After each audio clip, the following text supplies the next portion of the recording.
سلام، برای عکس یوتیوب سوال اقتصادی هستم. امروز یه اپیزود داریم با رادیو اکتیو قوی.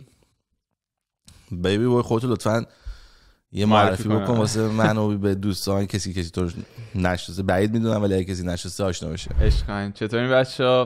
دمت گرم سوال که من دعوت کردی. یزدان هستم از رادیو اکتیو زون. تقریبا 4 ساله که فعالیت میکنم تو یوتیوب و در حوزه رپ. دیگه نمیدونم چطوری تو خودم معرفی کنم. میگم صدا سیما آهنگای بقیه رو ریویو میکنی؟ آره، آهنگای بقیه رو ریویو میکنیم، ریاکشن میریم، مسابقه میکنیم. خودت تا حالا خوندی یا نه؟ خودم نخوندم و اون ویرجینیتی هم نگه داشتم که یه زمانی که به موقعش بشه بشکنم. ولی امکان داره یه ترک هم بدی بیرون. حالا ببینیم چش. ولی 100% اون پشت ذهنم هست که یه کاری باش بکنم، ولی نه تا الان. بعضی وقتا مثلا بچه‌ها هم گفتن بیا مثلا یه کاری بکنیم و اینا. حتی تو پروژه‌های فانش هم زیاد نرفتم که میگم اون بازش نکنم اون در رو فعلا. چه با ولی میدونم تو انگار خوندی. آره خودم چرا من ریویو نکردی؟ لام هستم این همه من خوندم، یه رفتم ریاکشن، هیچ ریاکشن نرفت. من یه رو قبل این ویدیو بچه‌ها فهمیدم که سوال خونده، اصلا نمیدونم. بچه‌ها فکر کنم الان با تو فهمیدن.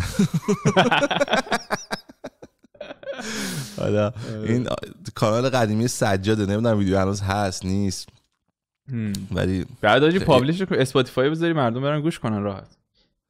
آره به سجاد یه دفعه زنگ زدم گفتم که این فایلشو برام بفرست. گفت حاجی این ویدیوی یکی از ویدیو قویامه، میخوام مال خودم بمونه. گفتم اوکی. آقا یه دونه از این ویدیوهایی که میاد بیرون چطوری انتخاب میکنی؟ کاپی رایت نمیخوره؟ با آرتیست حرف میزنی؟ تا حالا شده کسی ازت کنه کاپی رایت نشه باشه بعد کاپی رایت بده؟ خود از اینا مثلا توضیح میدی؟ آره، اکثر آهنگایی که تو رپ فارسی میاد بیرون کپی رایت داره، مخصوصا از نسل جدید که شروع شد. مثلا زمانی که تقریبا 3 سال پیش کچ بیسی موومنت رو انداخت که بچه‌ها برین سر اسپاتیفای دیگه، رادیو جام ول کنین اینا، اکثرا با اسپاتیفای کار میکنن و به خاطر همین اسپاتیفای کاپی رایت دار میکنه آهنگا رو و واسه همین اکثر آهنگایی که ما ریاکشن می‌کنیم کپی رایت داره.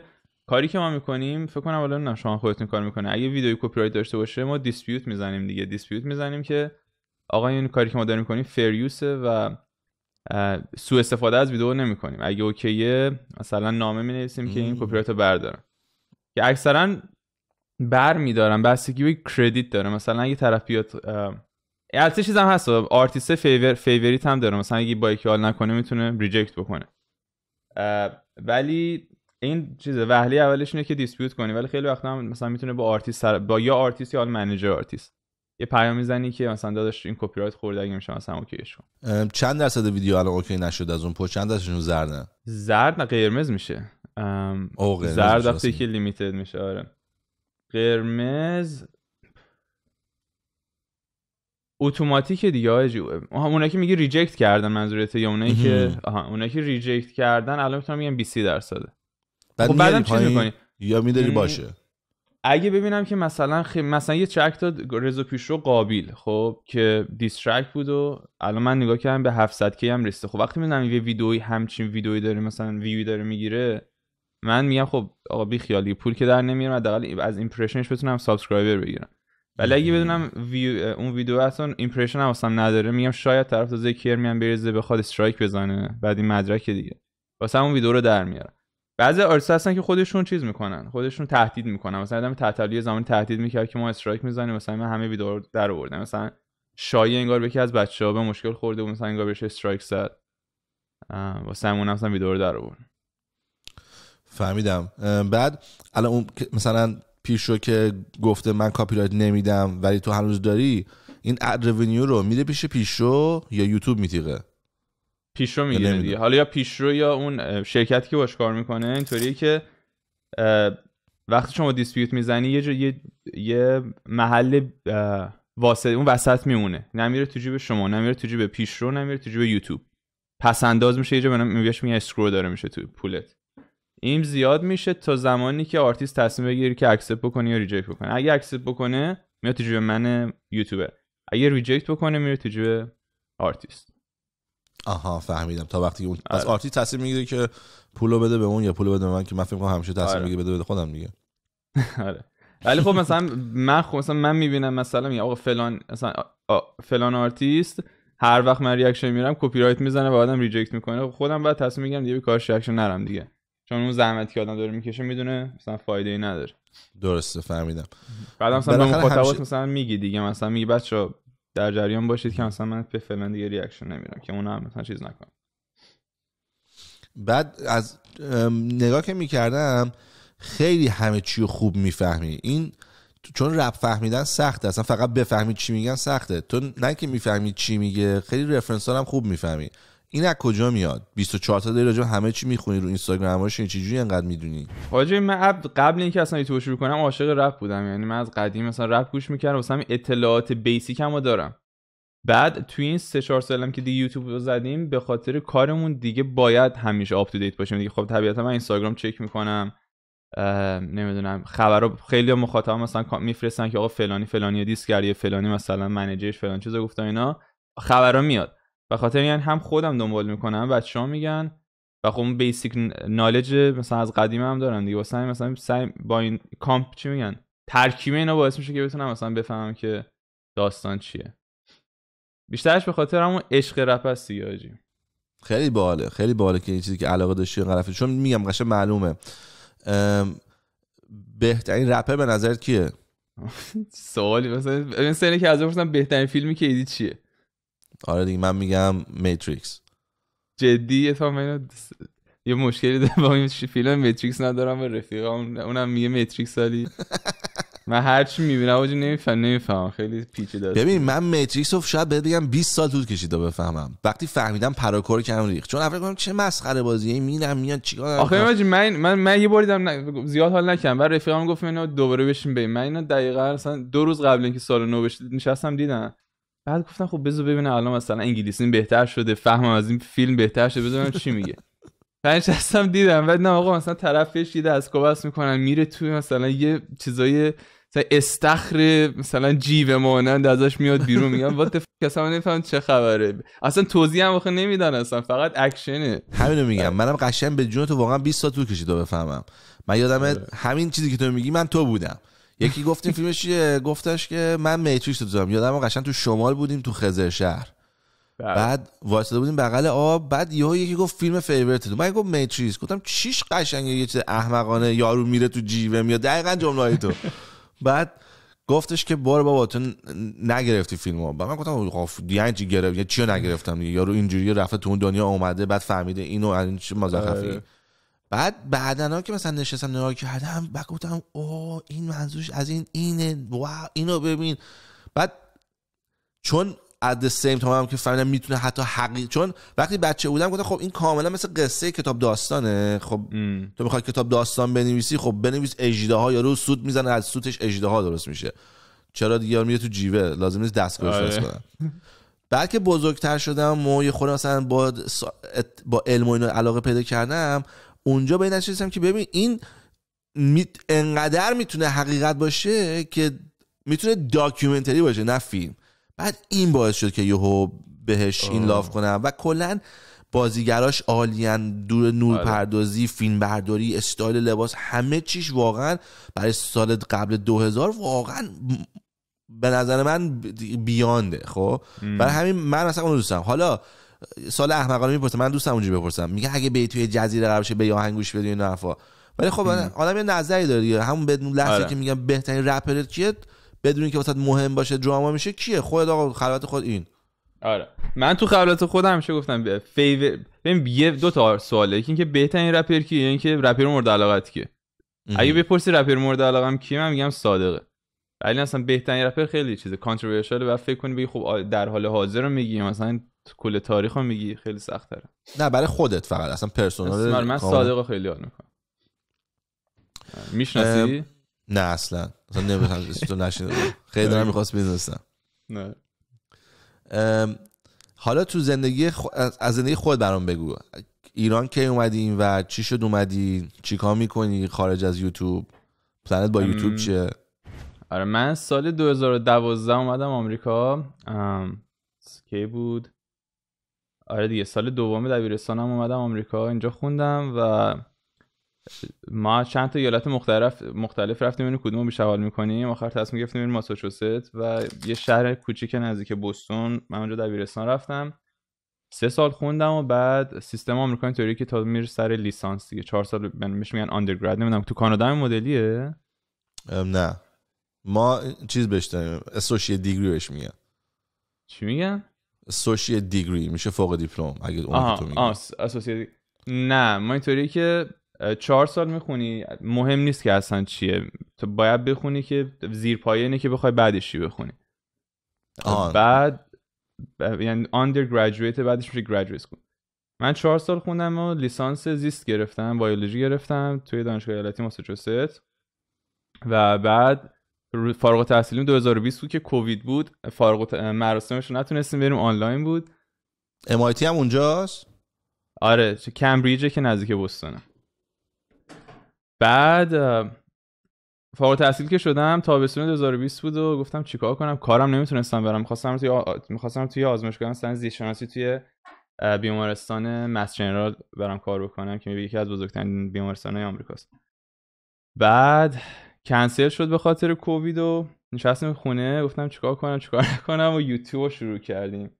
یوتیوب هم داستان داره، چون من اول خواستم یه چنل فوتبالی بزنم به انگلیسی، بعد اومدم 2-3 تا ویدیو زدم، هر 3 تا ویدیو بلاک شد چون اصلا نمیدونستم یوتیوب چیه دیگه. فکر می‌کردم مثلا میتونم ویدیو یوتیوب فوتبال در بیارم به همون مثلا راجعش صحبت کنم. بعد دیدم خب این فایده نداره، گفتم خب پشن دومم چیه؟ رپ فارسی. و اون زمانم کلا ریاکشن اینا نبود. بعدم من وقتی چکم 1-2 نفر بودن که تازه شروع کرده بودن، اون زمان آلبوم هیچکس اومده بود مجاز. بعد خب خیلی هم چیز خفنی، فرض مثلا بعد 8 سال تازه آلبوم طرف اومده، همه دوست دارم مثلا اینا ریاکشن مردم چطوریه دیگه، مثلا پرفکت تایم بود که ریاکشن شروع بشه و اون زمانم بود که اصلا ریاکشن رپ فارسی شروع شد. بعد از اون فکرم 1 ماه طول کشید تا بالاخره به خودم کلنجار رفتم، ویدیو رو زدم و ویدیو اولام خیلی افتضاح بود. الان آدم نگاه میکنه به گذشته میگه چقدر بد بودیم. ولی خدا رو شکر خوب بود و اولین ویدیو شروع بود دیگه. آره اولین ویدیو ریاکشن هم چیز بود، رسیدم به تاش بود، ترکی بود که از آرتا و کچی بیتس و لیتو کوروش بود فکر کنم. دیگه بعد از اون دیگه فوکس کردم روی یوتیوب، 1 سال کامل گپیر گرفتم روی یوتیوب کار کردم و هم کنارش at the same time داشتم اپلای می‌کردم برای دنتال اسکول توی که چیز بشم توی دانشگاه، چون پروسه دنتال اسکول طوری که 1 سال طول می‌کشه تا ریویو بکنه اپلیکیشن دانشگاه. یه چیزی که ثبت کردم و مارچ 2021 بود که نامه اومد که قبول شدم دانشگاه باستون یونیورسیتی. خیلی نزدیک شانس آوردم که دقیقاً همون ایالتی که بودم قبول شدم. دیگه بعد از اونم دیگه رفتیم دانشگاه از جولای 2021 و الانم که دیگه 24 1 سال دیگه دارم تا مدرکه رو بگیرم. میشی دندون پزشک؟ آره. من تا حالا دندون پزشکی نرفتم واقعا. یعنی جدی میگی؟ آره 41 سالم الان. No way bro. What؟ باورت میشه؟ مگه میشه؟ آمین دمت گرم، یعنی کارت خفنه که نرفتی دیگه. 3 بار تا حالا رفتم. خب اوکی. یه بار 19 سالم بود 20 سالم بود یه جا کار میکردم، شاید 17 بودم، نمیدونم چند سالم بود. تا حالا دندون پزشکی نرفته بودم. اونجا که کار میکردم بیمه کامل داشتیم. میخواستم از اونجا بیام بیرون، گفتم حالا که دارم میام بیرون برم دندون پزشکی هم ببینم. میشه دندون پزشکی یه خانم جوون هندی بود، ما رو گذاشت و عکس گرفت و این کارا رو کرد. بعد گفتش که باید چیز کنی، باید 4 تا دندون تو پر کنی. گفتم که اوکی میتونی همین الان بکنی. خندید و گفت نه باید بری وقت بگیری. گفتم اوکی. بعد که اومدم خونه به دوست دخترم گفتم، دوست دخترم گفت بابا این دندون پزشکا پدر سوختن و اینا، اینم دیده بیمه داری میخواد بکنه تو پاچت، تو دندونات خیلی تمیزه و فلان، من تو زندگیم دندون به خوبی ندیدم، زهر میزنه. من گفتم خب راست میگه، منم هیچ اعتراضی نمی‌کنم، 4 تا بعد دندون پر کنم. بعد به من گفتش که خیلی کوچولوان، به خاطر من باید اول دندوناتو توشو دریل بکنم بعد پر کنم. من با این موضوع خیلی حال نکرده بودم. بعد گفتم خب اوکی شاید مثلا این دوزیش همینه که میخواد دریل بکنه، بس من نمیرم دیگه، نرفتم. بعد چند وقت گذشت شد مثلا 26-7 سالم، کنجکاو بودم که آقا چی شد. یارو گفت 4 تا دندونتو باید پر کنه، 10 سال گذشته نکنه من دکتر مثلا بگه پاره شده مادرسک دندون دارم میریزه و فلان مثلا. من نمیفهمم چه جوری دندون که. رفتم یه دکتر دیگه خیلی دکتر خفن پیرمردی که آدم حسابیه رو پیدا کردم و رفتم پیشون نشستم، گفتم تا حالا دندون پزشکی نرفتم، دفعه اولمه، چون نمیخواستم رکورد قبلی رو بگیره، چون میدونم دکتر اصلا رکورد میگیرن من نمی‌دونستم اینا سنترالایز سیستمن یا که مثلا به هم دیگه فکس میفرستن آفیسی. گفتم من نمیگم، من اینو والنتیر نمیکنم، خودت همه چی فیگر اوت کن. اونم گفت اوکی، چون تا حالا هیچ جا نبودی و دفعه اولته دیگه اصلا چکی نکرد، اومد شروع کرد و همه ایکس ری بکنه فلان و بسار. نشست منو پایین، گفتش که گفتم دندونام تمیز کن. شنیدم که چیز جدید اومده اسم دندون تمیز کردن که راجع به این از بخوام بپرسم، به نظر من چرت و پرته و من بگو. بعد گفتش که گفتم خب بریم دندون تمیز کردن، دندونمو تمیز کن. بعد وقتی نشسته تمیز می‌کرد گفت داری منو اسکول می‌کنی؟ گفتم چرا؟ گفت دندونات انقدر تمیزه انگار که مثلا هفته پیش تمیز کردی. بعد تو میگی تا حالا دکتر نرفتی؟ گفتم خب نه واقعا نرفتم. حالا دیگه گفتم 10 سال دیگه همین دیگه. بعد گفتم که اوکی. بعد یه چند تا دکتر دیگه هم اونجا بود، اینا رو آورد تو اتاق و دندون من نشون داد و گفت ما مثلا یه اکسری اضافه هم ازت میگیریم، پول ازت نمیگیریم، فقط میخوام تو رکورد داشته باشیم از این حرفا. اوکی. خلاص اونم میخوره حال کرده این حرفا. بعد که بلند شدم گفتم که خب از دکتر 6 ماه دیگه بیام تمیز کنم دیگه، اینجا 27 8 سالمه. گفتم خیلی خوب دیگه هر چی تا حالا دندونش نرفتیم باید بریم دیگه. بعد دکتر برگشت من گفتش که نه 6 ماه یه بار واسه آدمای معمولیه، تو برو 5 سال دیگه بیا. خب خب بعد واسه من خیلی جالب بود که دکتر اینو به من گفت. آره اومدم بیرون، منشی گفتش که وقت رزرو کنم برات. گفتم دکتر گفت 5 سال دیگه. گفت ما انقدر جلو رزرو نمی‌کنیم، بس 5 سال دیگه زنگ بزن. رفتم بیرون. اینم که اکسری کرد اومد گفت 3 تا از دندونات میتونه پرشه، 3 تا از دندونات مشکل داره. گفتم اوکی. من زنگ خوب شده بوده. آره تازه گفتم خیلی خوب، من زنگ میزنم حالا بوک میکنم دیگه، صحبت میکنیم. رفتم گفتم خداحافظ. یکیش خوب شد، 25% ایمپروومنت داشتم. گذشت شد 35 36 سالم. بعد گفتم که آقا این همه مردم دندون عقل دارن، دندون عقل میاد میزنه خراب میکنه، بریم دندون عقل اون چیه داستانش؟ ما که هیچ چی نمیفهمیم، کی میاد ما عقلمون که نمیاد دندونش حداقل بیاد دیگه. رفتم دکتر دوباره داستان که آره من تو یه جای خیلی خفن ترین جای شهر رفتم، رو آفیسش ویو اقیانوس و پارک استنلی پارک بود و از این حرفا. رفتم اونجا و دوباره همین داستان که من دفعه اولم اومد دوباره همه کارا کرد و بالا پایین کرد و اینا. من گفت آره تو 2 تا دندونات مشکل داره. یکی کم میشه. آره بعد دیگه اینجا چون 20 سال گذشته بود و دیگه پررو شده بودن، همون تو صورتش نگاه کردن گفتم من درست نمیکنم. بعد یهو جا خورد، گفت یهو رفت عقب که یعنی چی من درست نمیکنم؟ من درست نمیکنم. اگه درست نکنم چیکار باید بکنم؟ مسواک بیشتر بزنم، فلاس کنم، چه گویی بخورم؟ و گفت آره اگه ازش خوب نگهداری بکنی اینا امکان داره هیچ وقت مثلا چیزی نشه. این موضوع هم مال مثلا میگم بین 6 تا نه بیشتر بین 8 تا 9 سال پیشه. دیگه همین آخرین باری که رفتم دندون. آخرین باری که رفتی بعد یعنی تو هنوز دندون عقلات داری؟ آره گفتش که گفت 2 تاش در اومده چون گنده‌ای جا داری، 2 تاش در اومده قشنگم جا شدن، 2 تا دیگه هم تو ان در نمیان. حالا شما نظر راجع به این چیه؟ چون خیلی تو که الان داری درس میخونی و داری کیس میبینی من و بحث از میکنی. شما سوال بپرسم، روتین اورال هایجین چطوری؟ یعنی چطوری دهنت؟ خیلی دوست دارم بدونم، سوال شده واسم. حالا پس بذار دکترم همین علاقه رو داشت، چون تو هم دکتری معلومه دیگه یه علاقه داری. اونم برای که تو از اینایی که فریکی هر روز نخ دندون رو 5 بار مسواک میزنی. گفتم دوکی تا حالا نخ دندون تو زندگیم استفاده نکردم. مسواک اما اگر روزی 1 بار بزنم برای 5 روز رکورده. یعنی اگه من لازم نباشه برم از خونه بیرون امکان داره اون روز که تو خونم اصلا مسواک نزنم و شب شکلات میخورم و وسط جویدن خوابم میبره. صبح بلند میشم دندونام روش قهوه‌ای شکلاتیه که بعد شروع میکنم خوردن شکلاتی میشه دهنم. بعد دکتر میگفت مگه میشه؟ مگه فیلم سوپره؟ چرت من نگفتم به جون مامانم اگه دروغ بگم. یه کاری میکنیم اون وسط آجی نمیشه دیگه. آخه تو علم دندون پزشکی داریم ولی زیر سوال یه تنه میخوایم همه ما رو ورشکست کنی. نمیدونم داستانه چیه. گفت الان بهترین هم بگم من بیمار داشتم که طرف 22 سالش بود، هیچ وقت دندون پزشکی نرفته بود. بعد من اومد وقتی بوک کرد اومد گفتن یا خدا حالا تازه باید بریم کلی جرم و اینا در بیاریم. وقتی که اومد هیچ اولا که تمیز بود دندوناش، بعدم هیچ چیزی نداشته، هیچ کرم خوردگی نداشت به روز یه چیز کوچیکش که و اونم گفت تا حالا تو عمرش چیز نکرده، نخ دندون نزده. اونم مثلا میگفت مثلا ولی گفت هر روز مسواک میزنه. بعد من رفتم با استاد متخصص لثه پریدانتیست صحبت کردم، گفت که نادره ولی بعضیا هستن از لحاظ ژنتیکی که کلا بافتاشون و اینا خیلی قوی تر از بقیه است. یعنی عام جامعه اوریج اون چیزیه که به ما یاد میدن که آقا مثلا 8 ماه بار باید دندون تمیز کنی، مثلا مسواک مسواک نخ دندون بزنی، ولی هستن کسایی که ژنتیکی قوی تره بافت دندون و لثه هاشون. شاید تو هم چیزی چی میگن نشرال سلکشن باشی، خدا میدونه. داشتم یه ویدیو نگاه میکردم پیروز راجع به همین دی ان ای و جین، میگفت مردم میگن اگر ما از میمون اومدیم چرا هنوز نمیبینیم اِوولوشنو. بعد میگفت هر بچه‌ای که به دنیا میاد 70 تا یا بیشتر میوتیشن داره. واو.